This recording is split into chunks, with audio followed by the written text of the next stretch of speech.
Super Saravana stores.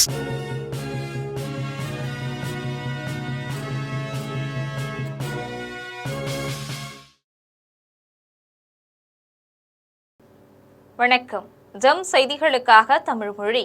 இந்திய நேரப்படி மதியம் 1:30 மணி செய்திகள். முதலில் ஜம் தலைப்புச் செய்திகளை காணலாம். டெல்லியில் 2 புதிய தடங்களில் மெட்ரோ ரயில் போக்குவரத்தை தொடங்கி வைத்தார் பிரதமர் மோடி.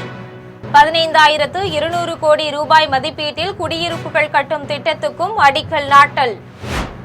மானாமதுரையில் காவலர்கள் தாக்கி விசாரணை கைதி உயிரிழந்ததற்கு அன்புமணி கண்டனம்.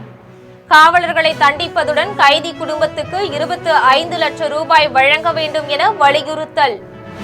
தமிழ்நாடு முதலமைச்சர் ஸ்டாலின் தோல்வி பயத்தில் உள்ளதாக மத்திய அமைச்சர் முருகன் பேச்சு. எப்போது தேர்தல் நடந்தாலும் திமுக கூட்டணிக்கு தோல்வி உறுதி செய்யப்பட்டுள்ளதாகவும் கருத்து. அமைச்சர் நேரு வெளியே இருப்பாரா சிறைக்குள் இருப்பாரா என்பதற்கு 2 வாரங்களில் விடை தெரிந்துவிடும். அந்தியூர் பொதுக்கூட்டத்தில் அதிமுக பொதுச் செயலாளர் எடப்பாடி பழனிசாமி பேச்சு. துபாய் விமான நிலையத்தின் மீது ட்ரோன்கள் மூலம் தாக்குதல் நடத்தியுள்ளது ஈரான். தாக்குதல் காரணமாக மீண்டும் மூடப்பட்டுள்ளது துபாய் விமான நிலையம். இனி விரிவான செய்திகளை காணலாம்.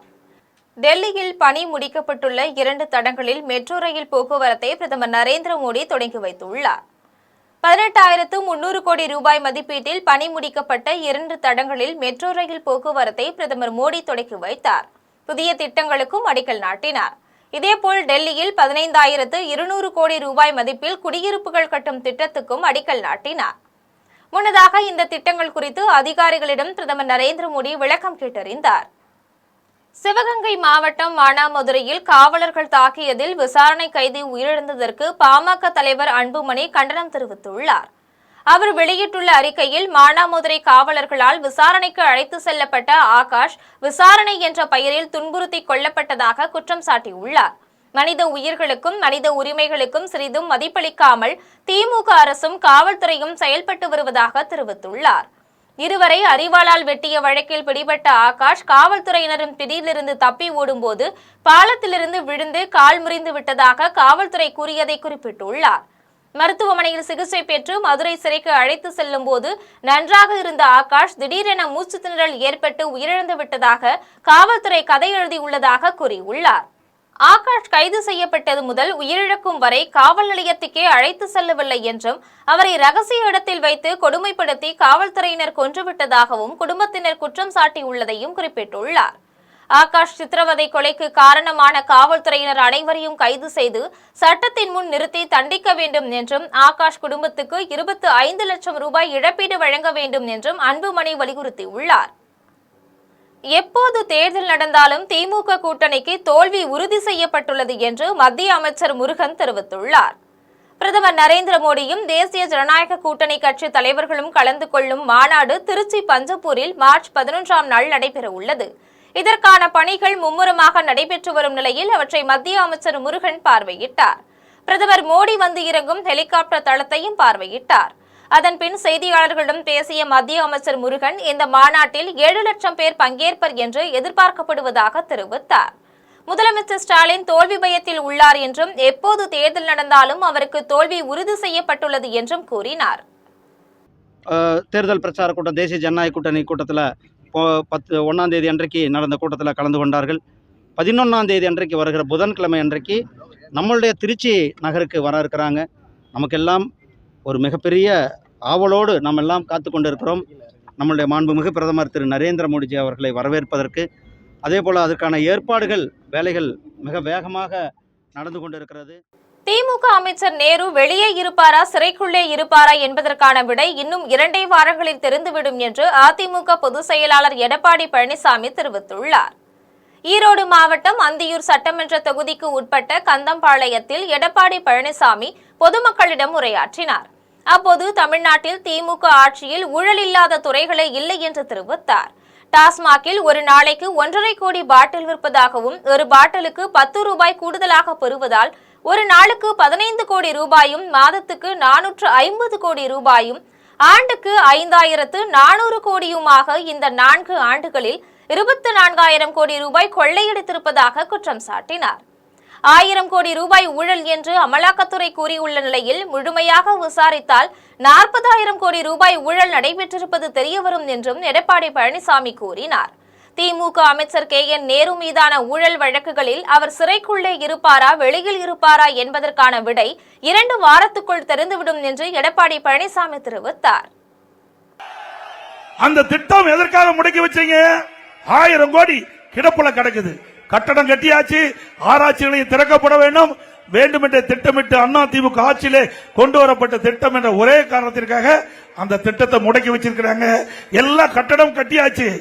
அங்க கால்நடை மருத்துவக் கல்லூரி ஆராய்ச்சி நிலையத்தை நான் துவக்கிட்டு நான் இருக்கும் போதே இப்பொழுது பிரம்மாண்டமான கட்டடம் அப்படியே இயங்காம இருக்குது. அந்த ஆராய்ச்சி நிலையம் அப்படியே கிடப்புல போட்டாங்க. இந்த திட்டத்தை கொண்டாடும் போது அதன் மூலமாக கலப்பின பசுக்களை நம்முடைய விவசாய மக்களுக்கு விவசாய தொழிலாளிக்கு கொடுப்போம். தூத்துக்குடியில் பல்வேறு அரசு நலத்திட்ட உதவிகளை துணை முதலமைச்சர் உதயநிதி ஸ்டாலின் வழங்கினார். தூத்துக்குடியில் நடைபெற்ற அரசு விழாவில் துணை முதலமைச்சர் உதயநிதி ஸ்டாலின் கலந்து கொண்டு முடிவுற்ற திட்டப்பணிகளை திறந்து வைத்து பயனாளிகளுக்கு நலத்திட்ட உதவிகளை வழங்கினார். இதன் பின்னர் கூட்டத்தில் அவர் பேசிய போது தொழில் வளர்ச்சியில் சென்னையுடன் போட்டி போடும் அளவிற்கு தூத்துக்குடி மிகப்பெரிய அளவில் வளர்ச்சி பெற்றுள்ளது என்று கூறினார். தமிழ்நாடு மிகப்பெரிய அளவில் முன்னேற்றம் அடைந்திருப்பதற்கு முக்கிய காரணம் மகளிர் என்றார். தேர்தலை காரணம் காட்டி சிலர் மகளிர் உரிமை தொகை திட்டத்தை முடக்கும் முயற்சியில் ஈடுபட்டனர் என்றும் இந்தியாவே வியக்கும் வண்ணம் மகளிர் வங்கி கணக்கில் உரிமை தொகையை செலுத்தியவர் முதலமைச்சர் என்றும் தெரிவித்தார். இந்நிகழ்ச்சியில் அமைச்சர்கள் கீதா ஜீவன், அனிதா ராதாகிருஷ்ணன், சட்டமன்ற உறுப்பினர்கள் சண்முகையா, மார்கண்டேயன், மாவட்ட ஆட்சியர் இளம் பகவத், மேயர் ஜெகன் பெரியசாமி உள்ளிட்ட பலர் கலந்து கொண்டனர். கேரளாவில் கம்யூனிஸ்ட் பாஜக மறைமுக கூட்டணியில் செயல்படுவதால் தன்னை 55 மணி நேரம் விசாரித்த அமலாக்கத்துறை கேரளா முதல்வரை விசாரிக்க தயங்குகிறது என மக்களவை எதிர்க்கட்சித் தலைவர் ராகுல் காந்தி குற்றம் சாட்டியுள்ளார். கேரள மாநிலம் திருவனந்தபுரத்தில் காங்கிரஸ் கட்சியின் புதுயுக பேரணியின் நிறைவு நிகழ்ச்சி நடைபெற்றது. இதில் மாநில எதிர்க்கட்சித் தலைவர் சதீஷன் தலைமை வகித்தார். இக்கூட்டத்தில் மக்களவை எதிர்க்கட்சித் தலைவர் ராகுல் காந்தி கலந்து கொண்டு பேசினார். அப்போது 20 ஓவர் உலகக்கோப்பை கிரிக்கெட் தொடரில் இறுதிப் போட்டிகளில் தகுதி பெற்ற இந்திய வீரர்களையும் குறிப்பாக கேரளா வீரர் சஞ்சு சாம்சனையும் பாராட்டுவதாக தெரிவித்தார். காங்கிரசின் புதுயுக பேரணி வாயிலாக கேரள மக்களின் தேவைகளை கண்டறிய முடிந்தது என்றார். அமெரிக்காவுடனான ஒப்பந்தங்களை கையெழுத்திட்ட பிரதமர் மோடி நாட்டை விற்பனை செய்துள்ளார் என்று தெரிவித்தார். இதன் தாக்கம் நமது நாட்டின் மக்கள் அனுபவித்து வருகிறார்கள் என்றும் கூறினார். கேரளாவில் கம்யூனிஸ்ட் பாஜக மறைமுக கூட்டணியில் செயல்படுவதால் தன்னை 55 மணி நேரம் விசாரித்த அமலாக்கத்துறை கேரள முதல்வரை விசாரிக்க தயங்குகிறது என்று குற்றம் சாட்டினார். இதன் பின்னர் கேரள மாநிலம் காங்கிரஸ் கட்சியின் தேர்தல் அறிக்கையை அவர் வெளியிட்டார். அதில் கேரள அரசு பேருந்துகளில் மகளிருக்கு இலவச பயணம், முதியோர் உதவித்தொகை 3000 ரூபாயாக உயர்த்தப்படும், கல்லூரி மாணவர்களுக்கு 1000 ரூபாய் உதவித்தொகை வழங்கப்படும் என்பன உள்ளிட்ட அறிவிப்புகளை வெளியிட்டார். கேரள மாநிலம் திருச்சூர் ஜமாத்தில் ரமலானையொட்டி இப்தார் நோன்பு திறப்பும் நிகழ்ச்சியில் மத்திய இணையமைச்சர் சுரேஷ் கோபி கலந்து கொண்டார். கேரள மாநிலம் திருச்சூர் அஞ்சல் நிலைய ஜமாத்தில் ரமலான் நோன்பு திறப்பு நிகழ்ச்சி நடைபெற்றது. செட்டியங்காடி ஜமாத் பள்ளிவாசல் இமாம் இப்ராஹிம் ஃபாலாகி தலைமையில் நடைபெற்ற இப்தார் நோன்பு திறப்பு நிகழ்ச்சியில் பாஜகவின் திருச்சூர் நாடாளுமன்ற உறுப்பினரும் மத்திய இணையமைச்சரும் புகழ்பெற்ற நடிகருமான சுரேஷ் கோபி பங்கேற்று இஸ்லாமிய சகோதரர்களுடன் ரமலான் பிரார்த்தனையில் ஈடுபட்டார். அதைத் தொடர்ந்து நோன்பு திறப்பு நிகழ்ச்சியிலும் கலந்து கொண்டார். இந்நிகழ்ச்சியில் 500க்கும் மேற்பட்டோர் பங்கேற்றனர். 2026 சட்டமன்ற தேர்தலை பொறுத்தவரைக்கும் திமுக தலைமையிலான கூட்டணிக்கும் அதிமுக தலைமையிலான கூட்டணிக்கும் தான் போட்டி என நாடாளுமன்ற உறுப்பினர் துரை வைகோ தெரிவித்துள்ளார். திருவாரூர் மாவட்டம் மன்னார்குடியில் மதிமுக தெற்கு மாவட்டம் நகர செயலாளர் சரவணனின் இல்ல திருமண விழாவில் நாடாளுமன்ற உறுப்பினர் துரை வைகோ கலந்து கொண்டு மணமக்களை வாழ்த்தினார். இதைத் தொடர்ந்து அவர் செய்தியாளர்களை சந்தித்து பேசிய போது 2026 சட்டமன்ற தேர்தலை பொறுத்தவரைக்கும் திமுக தலைமையிலான கூட்டணிக்கும் அதிமுக தலைமையிலான கூட்டணிக்கும் தான் போட்டி என்றும் தெரிவித்தார். ஈரான், இஸ்ரேல், அமெரிக்க போர் தவிர்க்கப்பட வேண்டும் என்று கூறினார். மதுரையில் நடைபெற்ற அதிமுக கூட்டணியில் பாஜக பொதுக்கூட்டத்தில் பெரியார் படத்தை அகற்றிவிட்டு தாமரை படத்தை வைத்துள்ளதை அதிமுகவினர் கண்டனம் தெரிவிக்கவில்லை என்றார். அதான் யார்கிட்ட சொல்லல, எண்ணிக்கை, சின்னம் இது போன்ற விஷயங்களுக்கு பொறுத்த வரைக்கும் எங்களுடைய இயக்க தலைமை அவங்க ஒரு குழு நியமிச்சிருக்கிறாங்க. அந்த குழுவும் நம்மளுடைய கூட்டணி தலைமை திமுக தலைமையிலான அந்த குழுவும் பேசிட்டு இருக்கிறாங்க. அது பேச்சுவார்த்தை முடிந்த பிறகு ஒரு சுமூகமான முடிவு வந்ததுக்கு அப்புறம் கண்டிப்பாக உங்களை போன்ற பத்திரிகையாளருக்கு நான் சொல்கிறேன். ஒவ்வொரு இயக்கமும் மதிமுக உட்பட எந்தெந்த இயக்கத்துக்கு எவ்வளோ தொகுதிங்கிறது அந்த பேச்சுவார்த்தையில் நடந்துட்டு இருக்கு. எந்த தொகுதி யார் அந்த தொகுதி நிற்பாங்க அதுக்குண்டான அந்த பேச்சுவார்த்தையை நாங்கள் அதை பற்றி கட்சிக்குள்ளேயே நாங்கள் பேசலை. தலைவர் வைகோவை பொறுத்த வரைக்கும் அவர் சட்டமன்றத்தில் நிற்பாரா நிற்கலைங்கிறது அவர் எடுக்கிற முடிவு தான். கட்சி இது விஷயமா நாங்கள் எதுவுமே ஆலோசிக்கலை. எண்ணிக்கை முடிஞ்சதுக்கப்புறம் அப்போ தொகுதிகள் நாங்கள் இந்தந்த தொகுதியில் கொடுக்கும் பொழுது அப்போ அந்தந்த தொகுதிகளுக்கு ஏற்ற வேட்பாளர்களை நாங்கள் இது பண்ணும்போது அப்போ நாங்கள் பேசுவோம். கூத்தாநல்லூர் அருகே ஐக்கிய ஜமாத் சார்பில் இப்தார் நோன்பு திறக்கும் நிகழ்ச்சியில் தமிழக தொழில்துறை அமைச்சர் TRP ராஜா கலந்து கொண்டார். திருவாரூர் மாவட்டம் கூத்தாநல்லூர் அருகே பொதக்குடியில் ஐக்கிய ஜமாத் சார்பில் இப்தார் நோன்பு திறக்கும் நிகழ்ச்சி நடைபெற்றது. நிகழ்ச்சியில் தமிழக தொழில்துறை அமைச்சர் TRP ராஜா, நாடாளுமன்ற உறுப்பினர்கள் செல்வராஜ், முரசொலி, சட்டமன்ற உறுப்பினர் பூண்டி கலைவாணன் ஆகியோர் கலந்து கொண்டனர். இதில் அனைத்து அரசியல் கட்சி பிரமுகர்கள் உள்ளிட்ட பலரும் கலந்து கொண்டனர். போரூரில் தமிழக முதலமைச்சர் மு.க.ஸ்டாலினின் 73வது பிறந்த நாளையொட்டி 1073 நபர்களுக்கு நலத்திட்ட உதவிகளை சட்டமன்ற உறுப்பினர் கணபதி வழங்கினார். சென்னை போரூரில் திமுக சார்பில் தமிழக முதலமைச்சர் மு.க.ஸ்டாலினின் 73வது பிறந்த நாளையொட்டி 1073 நபர்களுக்கு நலத்திட்ட உதவிகள் வழங்கும் விழா நடைபெற்றது. நிகழ்ச்சியில் சட்டமன்ற உறுப்பினர் கணபதி கலந்து கொண்டு பொதுமக்களுக்கு நலத்திட்ட உதவிகளை வழங்கினார். இதைத் தொடர்ந்து கூட்டத்தில் அவர் பேசிய போது வருகின்ற தேர்தலில் திமுக மீண்டும் ஆட்சிக்கட்டிலில் அமரும் என்று தெரிவித்தார். பாஜக மற்றும் அதிமுக இடம் இருக்கும் தெரியாமல் போய்விடும் என்று கூறினார். இதில் கட்சி நிர்வாகிகள் ஏராளமானோர் கலந்து கொண்டனர். மாமல்லபுரத்தில் தமிழக வெற்றிக் கழக தலைவர் விஜய் சர்வதேச மகளிர் தினத்தை முன்னிட்டு 12 அம்ச தேர்தலுக்கான அறிக்கைகளை வெளியிட்டார். செங்கல்பட்டு மாவட்டம் மாமல்லபுரத்தில் தமிழக வெற்றிக் கழகத்தின் சார்பில் சர்வதேச பெண்கள் தினம் முன்னிட்டு பெண் தொண்டர்கள் மற்றும் பெண் பொறுப்பாளர்களுடன் ஆலோசனை கூட்டம் நடைபெற்றது. இதில் தமிழக வெற்றிக் கழகத்தின் நிறுவன தலைவர் விஜய் தலைமை வகித்தார். இந்நிகழ்ச்சியில் தேர்தலுக்கான அறிக்கைகளை பட்டியலிட்டு வெளியிட்டார். அதில் பெண்கள், குழந்தைகள் மற்றும் முதியோருக்கு என தனி இலாக்கா உருவாக்கப்படும். 60 வயது வரை உள்ள அனைத்து குடும்ப தலைவிகளுக்கும் மாதம் 2500 ரூபாய் வழங்கப்படும். ஒவ்வொரு குடும்பத்திற்கும் வருடத்திற்கு 6 கேஸ் சிலிண்டர்கள் கட்டணமின்றி வழங்கப்படும் என்பன உள்ளிட்ட 12 அம்ச தேர்தலுக்கான அறிக்கைகளை பொதுமக்களுக்கு தமிழக வெற்றிக் கழகம் நிறுவன தலைவர் விஜய் தெரிவித்தார். தொடர்ந்து அடுத்த கட்ட மாநாடு திருச்சியில் நடைபெறும் என்பதும் தாவேக சார்பில் தெரிவிக்கப்பட்டது. மக்கள் பணத்தை மக்களுக்கே திருப்பி தருவது எப்படி ஓசி என்று கேலிக்கு உள்ளாகும், எப்படி இலவசம் என்று ஏளனமாக பார்க்கப்படும். இப்படி வரையறுக்க எந்த அரசியல் கட்சிக்கும் எந்த அரசியல் தலைவருக்கும் உரிமை இல்லை என்று தமிழக வெற்றிக் கழகம் ஓங்கி உரைக்கிறது. இந்தியாவில் நம்பர் 1 இல்லாத மாநிலங்களில் கூட பெண்களுக்காக மாதம் வழங்கப்படும் தொகை அதிகமாக உள்ளது. ஆனால் நம்பர் 1 மாநிலம் என்று தனக்குத்தானே தம்பாட்டம் அடித்துக் கொள்ளும் வெற்றி விளம்பர மாடல் திமுக அரசில் மகளிர் உரிமை தொகை என்ற பெயரில் வெறும் 1000 ரூபாய் மட்டுமே வழங்கப்பட்டு வருகிறது. அரியலூர் மாவட்டம் கங்கை கொண்ட சோழபுரத்தில் உச்சநீதிமன்ற நீதிபதி MM சுந்தரேஷ் சுவாமி தரிசனம் மேற்கொண்டார். அரியலூர் மாவட்டம் கங்கை கொண்ட சோழபுரம் பிரகதீஸ்வரர் ஆலயத்தில் இன்று உச்சநீதிமன்ற நீதிபதி MM சுந்தரேஷ் தனது குடும்பத்தினருடன் சுவாமி தரிசனம் மேற்கொண்டார். இந்து அறநிலையத்துறை செயல் அலுவலர் தலைமையில் சிவாச்சாரியார்கள் அவருக்கு பூரண கும்ப மரியாதை அளித்து வரவேற்றனர். ஒரே கல்லிலான 7 குதிரைகள் பூட்டிய நவ கிரகங்களை முதலில் வழிபட்டு பின்னர் பிரகதீஸ்வரரை வழிபாடு செய்தார். மேலும் கங்கை கொண்ட சோழபுரத்தில் உள்ள பல்வேறு சிறப்பம்சங்களை பார்வையிட்டு கட்டிடக்கலை குறித்து அறிந்து கொண்டார். இந்த நிகழ்வில் உயர்நீதிமன்ற நீதிபதி தண்டபாணி, கிருஷ்ணகுமார் உள்ளிட்ட 15 நீதிபதிகள் சுவாமி தரிசனம் மேற்கொண்டனர். அரியலூர் மாவட்ட காவல் கண்காணிப்பாளர் விஸ்வேஷ் சாஸ்திரி தலைமையில் காவல்துறையினர் பாதுகாப்பு அளித்தனர். உடன் மாவட்ட நீதிபதிகளும் கோட்டாட்சியர் ஸ்ரீஜா உள்ளிட்ட அரசு அதிகாரிகளும் கலந்து கொண்டனர். போலி ஆவணங்கள் பயன்படுத்தி இந்திய கடவுச்சீட்டு பெற்று வங்கதேசம் செல்ல முயன்ற வங்கதேசத்தை சேர்ந்த 2 வரை செல்போனில் டிராக் செய்து கைது செய்த சென்னை மத்திய குற்றப்பிரிவு காவல்துறையினர் கைது செய்துள்ளனர்.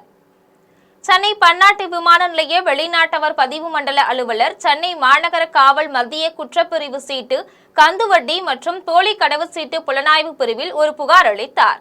அதில் வங்கதேசத்தை சேர்ந்த முகமது ஹருண்மை போலி ஆவணங்கள் மூலம் தனது வங்கதேசத்து குடியுரிமையை மறைத்து தனது பெயரில் இந்திய கடவுச்சீட்டு பெற்று வங்கதேசம் செல்ல முயன்றதாக கூறியுள்ளார். இந்த புகாரின் அடிப்படையில் சென்னை மத்திய குற்றப்பிரிவு போலி கடவுச்சீட்டு பிரிவில் வழக்கு பதிந்து புலன் விசாரணைக்கு எடுத்துக் கொள்ளப்பட்டது. சென்னை மத்திய குற்றப்பிரிவு காவலர்கள் வங்கதேசத்தை சேர்ந்த முகமது ஹருண்மை என்பவரை கைது செய்தனர்.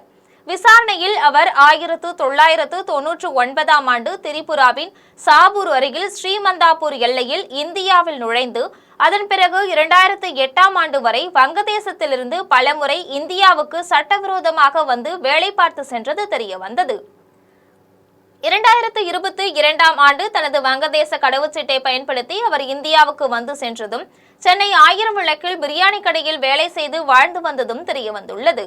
பிரியாணி கடை நடத்தி கொண்டே வங்கதேச ஆவணங்களை மறைத்து இந்திய ஆவணங்களான ஆதார் அட்டையும் பான் அட்டையும் பெற்றுள்ளதும் அவற்றை கொண்டு இந்திய கடவுச்சீட்டு பெற்று வங்கதேசம் செல்ல முயன்ற போது கைது செய்யப்பட்டதும் தெரியவந்தது. அவர் தன் மனைவியின் சித்தப்பா மகனான வலியுல்லா என்பவரையும் வங்கதேசத்திலிருந்து அழைத்து வந்து வேலைக்கு சேர்த்துள்ளார். இதையடுத்து முகமது ஹருண்மை, வலியுல்லா ஆகிய இருவரையும் கைது செய்து நீதிமன்றத்தில் நிறுத்தி சிறையில் அடைத்துள்ளனர். மார்ச் 11 நாள் திருச்சிக்கு வரும் பிரதமர் நரேந்திர மோடிக்கு எதிர்ப்பு தெரிவித்து ஆர்ப்பாட்டம் நடத்தப்போவதாக விவசாய சங்க தலைவர் ஐயாக்கண்ணு தெரிவித்துள்ளார். தேசிய தென்னிந்திய நதிகள் இணைப்பு விவசாயிகள் சங்கத்தின் மாநில பொதுக்குழு கூட்டம் தலைவர் ஐயாக்கண்ணு தலைமையில் திருச்சியில் நடைபெற்றது. இக்கூட்டத்தில் மாநிலம் முழுவதும் இருந்து வந்த நிர்வாகிகள் கலந்து கொண்டனர். வேளாண் விளைபொருட்களுக்கு லாபகரமான விலை, கல்விக் கடன் தள்ளுபடி, மேகதாது அணையை கட்டவிடக்கூடாது என்பவை உள்ளிட்ட 15 தீர்மானங்கள் இந்த கூட்டத்தில் நிறைவேற்றப்பட்டன. அதன் பின்னர் செய்தியாளர்களிடம் பேசிய ஐயாக்கண்ணு, பிரதமர் மோடியும் முதலமைச்சர் ஸ்டாலினும் கூறிய உறுதிமொழிகளை நிறைவேற்றவில்லை என்றும் இதை கண்டித்து மார்ச் 11 நாள் பிரதமர் நரேந்திர மோடி திருச்சிக்கு வரும்போது ஆர்ப்பாட்டத்தில் ஈடுபட உள்ளதாகவும் தெரிவித்தார். 6 வாட்டி பேசினாரு. காங்கிரஸ் லாபகரமான விலை தரல, போய் டெல்லியில போராடுனாரு. டெல்லியில போய் 10 வாட்டி போராடணும். காங்கிரஸ் லாபகரமான விலை கொடுக்கலன்ட்டு 2014 ஆட்சிக்கு வந்தோன்னா காங்கிரஸ் தோத்து போடுறது இவர் செய்வார் பார்த்தோம், செய்யல. அதனால மறுபடியும் 2017 போய் போராட்டம் நடத்தணும். அப்போ சொன்னார், I will give 2 times profitable price for agriculture ப்ராடக்ட்னு சொன்னார். 2 மடங்கு லாபம் தரும் விலையை தர்றேன்னாரு. 54 ரூபா தரேன்ட்டு 24 ரூபா தர்றாரு. 8100 ரூபா தரேன்ட்டு 3150 ரூபா தர்றாரு. சென்னையில் தனியார் மருத்துவமனை மரபணு தகவல்களை அடிப்படையாக கொண்டு தனியாருக்கு ஏற்ப வாழ்க்கை முறை ஆலோசனைகளை வழங்கும் ஜெனாமிக் லைஃப் ஸ்டைல் கவுன்சிலிங் என்ற புதிய சேவையை அறிமுகப்படுத்தியுள்ளது. சென்னை ராயப்பேட்டையில் உள்ள பிரபல தனியார் மருத்துவமனை நீரிழிவு, உடல் பருமன், இதய நோய்கள் போன்ற மெட்டபாலிக் நோய்களை முன்கூட்டியே கண்டறிந்து அவற்றை தடுக்கும் மற்றும் கட்டுப்படுத்தும் நோக்கத்துடன் கூடிய ஜெனாமிக் லைஃப் ஸ்டைல் கவுன்சிலிங் என்ற புதிய சேவையை தொடங்கியுள்ளது. மருத்துவமனையின் தலைவர் மோகன் தலைமையில் நடைபெற்ற நிகழ்ச்சியில் மருத்துவ வல்லுநர்கள், மருத்துவர்கள் ஆகியோர் கலந்து கொண்டனர். இதுக்கு பேரு தான் GLC, genomic life style counselling. அது என்னன்றது ரொம்ப சுலபமா சொல்றேன். அதாவது இப்போ ஒரு டயட் ப்ரிஸ்கிரைப் பண்றோம்னா, ஆகார கட்டுப்படுத்தல் சொல்லி கொடுக்கும்போது யூஸ்வலா ஒரு டயட் எல்லாருக்கும் கொடுத்துட்டு இது சாப்பிடுங்க, வெயிட் குறைஞ்சிடும், சுகர் குறைஞ்சிடும் சொல்லி கொடுப்போம்.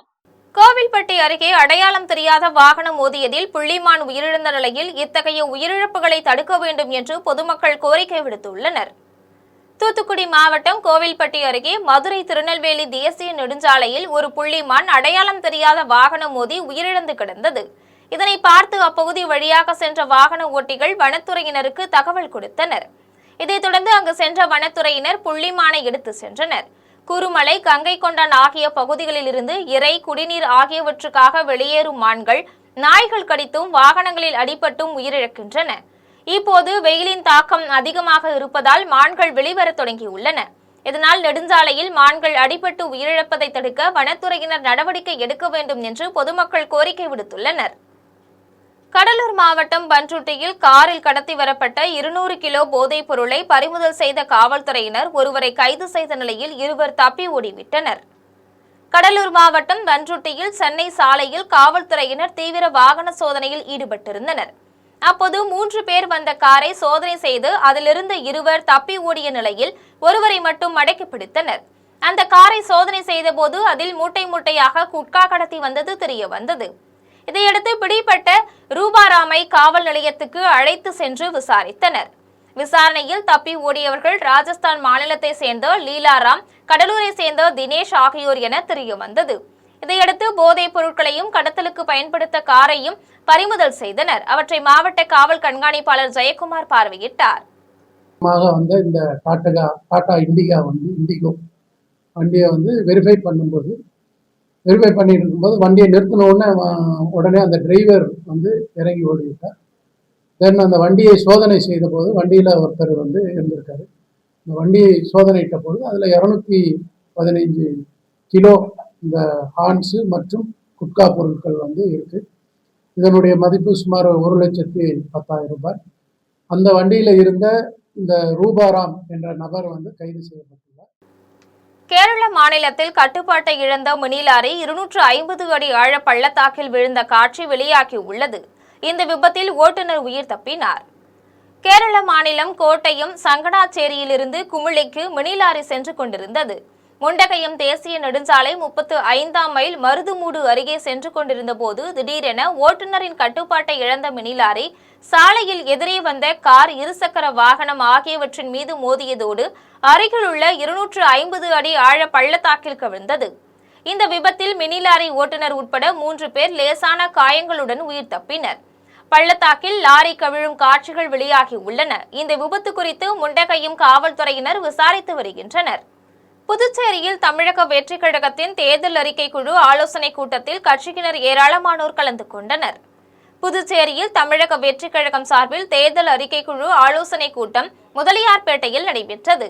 இக்கூட்டத்தில் தேர்தல் அறிக்கைகள் குறித்தும், தேர்தல் நிலைப்பாடுகள், தேர்தல் வாக்குறுதிகள் குறித்தும் மருத்துவர்கள், வழக்கறிஞர்கள், பொதுமக்களிடம் கருத்துகள் கேட்கப்பட்டது.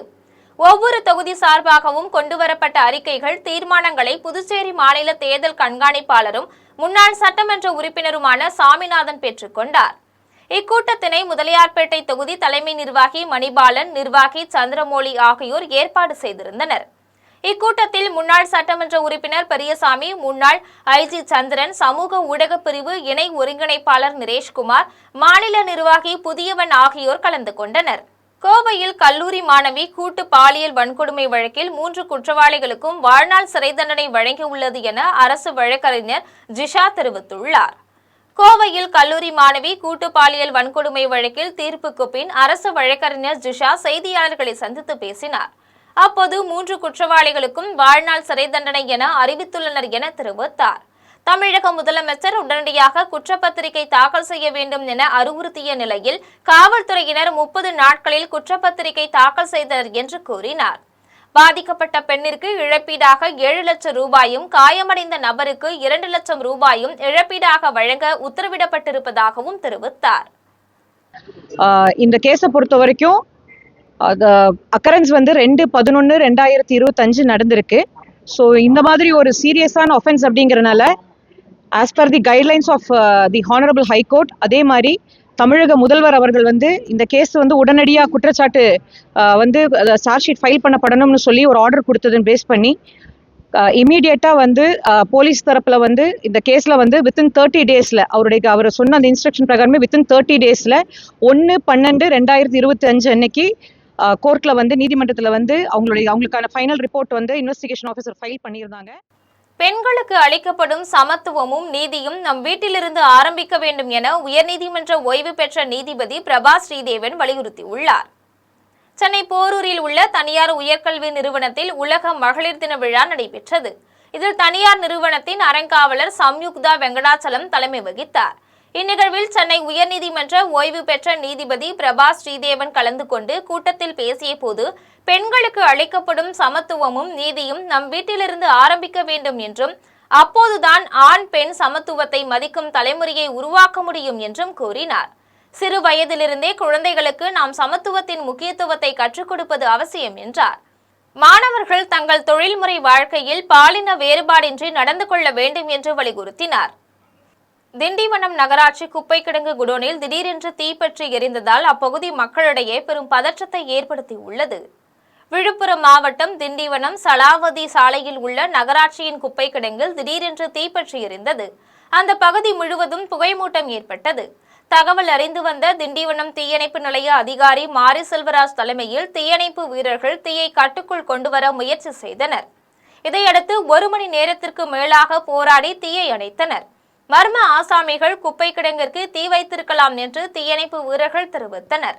இந்த தீ பற்றிய சம்பவத்தால் அந்த பகுதியில் பெரும் பரபரப்பு ஏற்படுத்தியுள்ளது. ஆத்தூர் அருகே திமுக ஆட்சியில் நிறைவேற்றப்பட்ட சாதனைகள் பேனர் கிழிக்கப்பட்டதால் அதிமுக நகரமன்ற உறுப்பினர் மீது திமுகவினர் காவல் துணை கண்காணிப்பாளர் அலுவலகத்தில் புகார் மனு அளித்துள்ளனர்.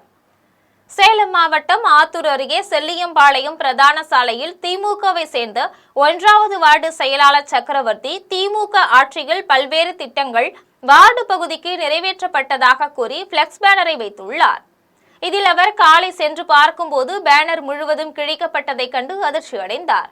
இது தொடர்பாக காவல் துணை கண்காணிப்பாளரிடம் அதிமுகவை சேர்ந்த நகரமன்ற உறுப்பினர் கோபி மற்றும் ஆதரவாளர்கள் மீது புகார் அளித்தார். இந்த புகார் மனுவில் திமுகவினர் கட்சி சம்பந்தமாக எந்த வேலை செய்தாலும் அவர்களை உயிர் மாய்க்கம் செய்து விடுவதாக கூறி மிரட்டல் விடுவதாகவும் புகார் மனுவில் குறிப்பிட்டுள்ளனர். இதில் நகர செயலாளர் வேல்முருகன், நகரமன்ற தலைவர் அலெக்சாண்டர் உள்ளிட்ட 50க்கும் மேற்பட்ட திமுகவினர் புகார் மனு அளித்தனர். திமுக மீது அவதூறுகளை இட்டுக்கட்டி திரைக்கதை எழுதும் புதிய நடிகர்களை வீழ்த்துவோம் என இந்திய சோசியலிஸ்ட் கட்சி மாநில பொதுச் செயலாளர் தமீமுல் அன்சாரி ரஹ்மானி தெரிவித்துள்ளார்.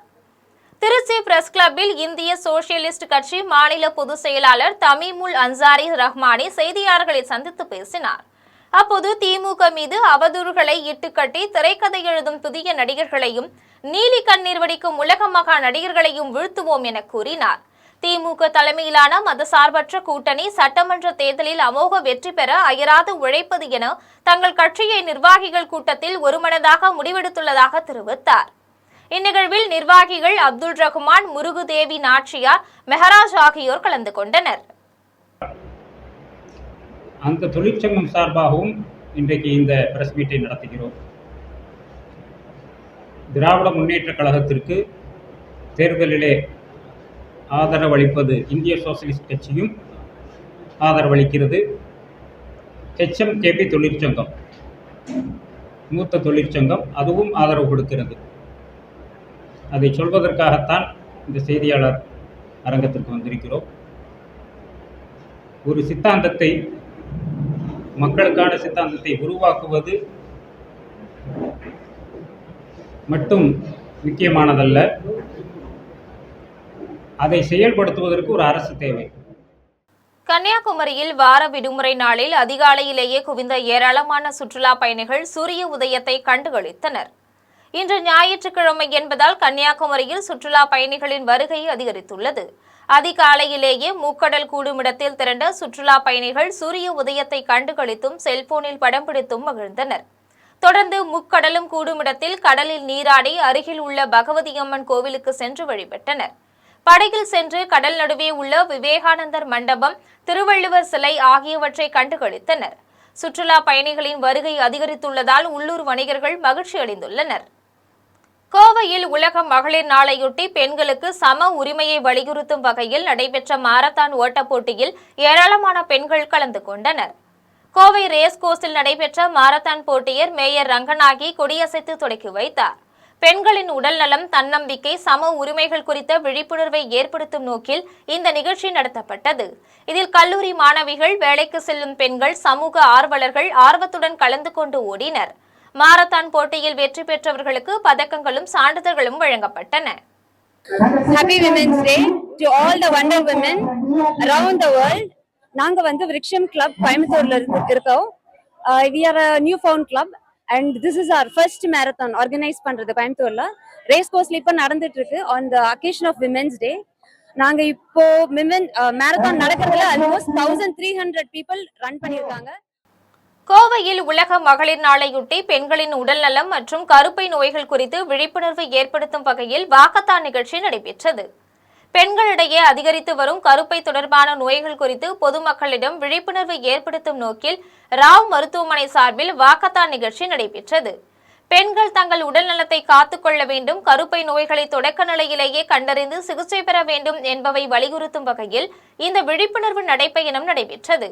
கோவை RS புரத்தில் வாக்கத்தானை காவல் ஆய்வாளர் நாதன் கொடியசைத்து தொடக்கி வைத்தார். பின்னர் பங்கேற்பாளர்கள் 5 கிலோமீட்டர் தூரம் நடைபயணம் மேற்கொண்டு நகரின் முக்கிய சாலைகள் வழியாக சென்று பொதுமக்களிடம் விழிப்புணர்வு ஏற்படுத்தினர். இன்னைக்கு இந்த ராவ் ஹாஸ்பிட்டல் சார்பாக வந்துட்டு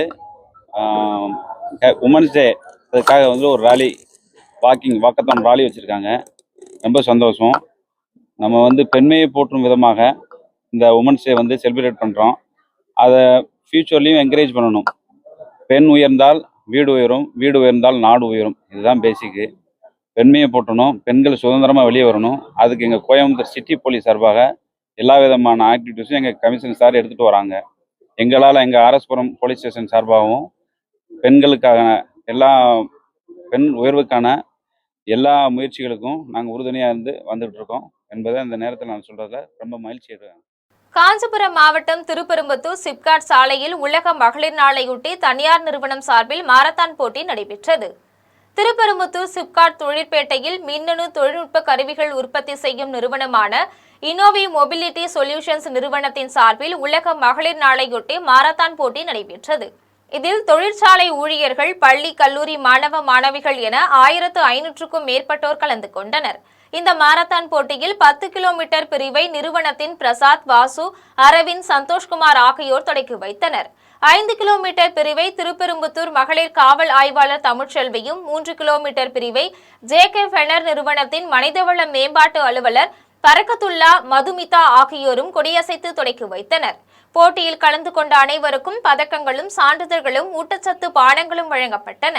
வெற்றி பெற்று முதல் 3 இடங்களை பிடித்தவர்களுக்கு பரிசு தொகையும் வழங்கப்பட்டது. இந்த நிகழ்வில் Lokeswaran, Nagalakshmi, Ravichandran, Jennifer, Praveenkumar, Dreams Foundation நிர்வாகிகள் மற்றும் தன்னார்வலர்கள் பலர் கலந்து கொண்டனர். இனி வருவது திரையுலக செய்திகள். இந்த நவீன வாழ்க்கையில் பேயை பார்த்து பயப்பட்டதை விட AI பார்த்து பயப்படுவதுதான் அதிகமாகி உள்ளது என நடிகர் சந்தானம் தெரிவித்துள்ளார். சென்னையில் சைபர் குற்ற விழிப்புணர்வு நிகழ்ச்சியில் நடிகர் சந்தானம் கலந்து கொண்டார். அப்போது கூட்டத்தில் அவர் பேசிய போது, முன்பு எல்லாம் வீட்டுக்குள் புகுந்து திருடுவார்கள் என்றும், ஆனால் தற்போது கைபேசி மூலமாக திருட ஆரம்பித்து விட்டதாக தெரிவித்தார். இந்த நவீன வாழ்க்கையில் பேயை பார்த்து பயப்பட்டதை விட AI பார்த்து பயப்படுவதுதான் அதிகமாகி உள்ளது என்று கூறினார். இதனால் பொதுமக்கள் மிகவும் எச்சரிக்கையாக இருக்க வேண்டும் என்றும், சைபர் மோசடி சம்பவங்கள் நடந்தால் காவல்துறையின் 1930 என்ற உதவி எண்ணை தொடர்பு கொள்ள வேண்டும் என்றும் வலியுறுத்தினார். இனி வருவது உலக செய்திகள்.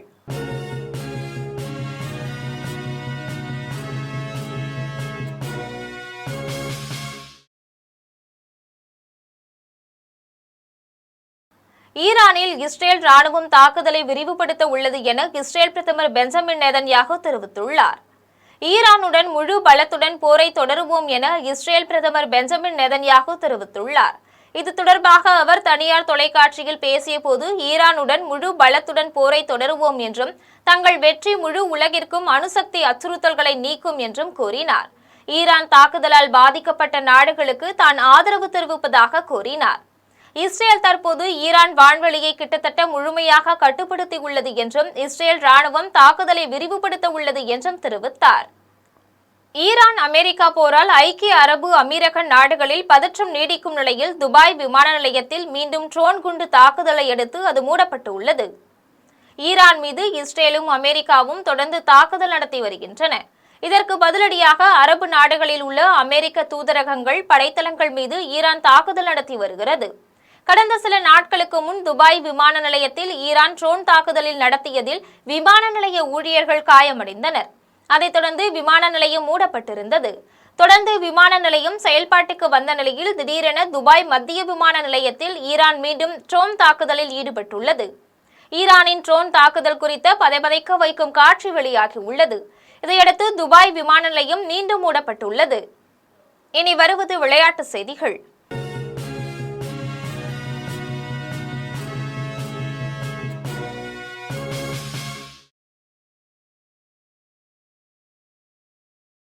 அமெரிக்காவில் நடைபெற்ற இந்தியன் வெல்ஸ் ஓபன் தொடரில் இத்தாலியின் லாரன்சோ முசெட்டியை வீழ்த்தி ஹங்கேரியின் மார்டன் பகோவிஸ் அடுத்த சுற்றுக்கு முன்னேறியுள்ளார். அமெரிக்காவின் இந்திய வெல்ஸ் ஓபன் தொடர் நடைபெறுகின்றது. இதில் ஆண்கள் ஒற்றையர் பிரிவு இரண்டாவது சுற்றில் இத்தாலியின் லாரன்சோ முசெட்டி ஹங்கேரியின் மார்டன் பகோவிஸுடன் மோதினார். இதில் தொடக்கம் முதலே சிறப்பாக விளையாடிய மார்டன் பகோவிஸ் 7-5, 6-1 என்ற நேர்செட் கணக்கில் எளிதில் வென்று அடுத்த சுற்றுக்கு முன்னேறினார். இதையடுத்து இவர் அடுத்த சுற்றில் பிரான்சின் ஆர்தர் வில்ஸுடன் விளையாட உள்ளார். மீண்டும் தலைப்புச் செய்திகள். டெல்லியில் 2 புதிய தடங்களில் மெட்ரோ ரயில் போக்குவரத்தை தொடக்கி வைத்தார் பிரதமர் மோடி. 15,200 கோடி ரூபாய் மதிப்பீட்டில் குடியிருப்புகள் கட்டும் திட்டத்துக்கும் அடிக்கல் நாட்டல். மானாமதுரையில் காவலர்கள் தாக்கி விசாரணை கைதி உயிரிழந்ததற்கு அன்புமணி கண்டனம். காவலர்களை தண்டிப்பதுடன் கைதி குடும்பத்துக்கு 25 லட்சம் ரூபாய் வழங்க வேண்டும் என வலியுறுத்தல். தமிழ்நாடு முதலமைச்சர் ஸ்டாலின் தோல்வி பயத்தில் உள்ளதாக மத்திய அமைச்சர் முருகன் பேச்சு. எப்போது தேர்தல் நடந்தாலும் திமுக கூட்டணிக்கு தோல்வி உறுதி செய்யப்பட்டுள்ளதாகவும் கருத்து. அமைச்சர் நேரு வெளியே இருப்பாரா சிறைக்குள் இருப்பாரா என்பதற்கு 2 வாரங்களில் விடை தெரிந்துவிடும். அந்தியூர் பொதுக்கூட்டத்தில் அதிமுக பொதுச் செயலாளர் எடப்பாடி பழனிசாமி பேச்சு. துபாய் விமான நிலையத்தின் மீது ட்ரோன்கள் மூலம் தாக்குதல் நடத்தியுள்ளது ஈரான். தாக்குதல் காரணமாக மீண்டும் மூடப்பட்டுள்ளது துபாய் விமான நிலையம். இத்துடன் செய்திகள் நிறைவடைகின்றன. மீண்டும் செய்திகள் மாலை 6 மணிக்கு. உடனுக்குடன் செய்திகளை காண live.tv என்ற இணையதளத்தில் இணைந்திருங்கள். நன்றி, வணக்கம்.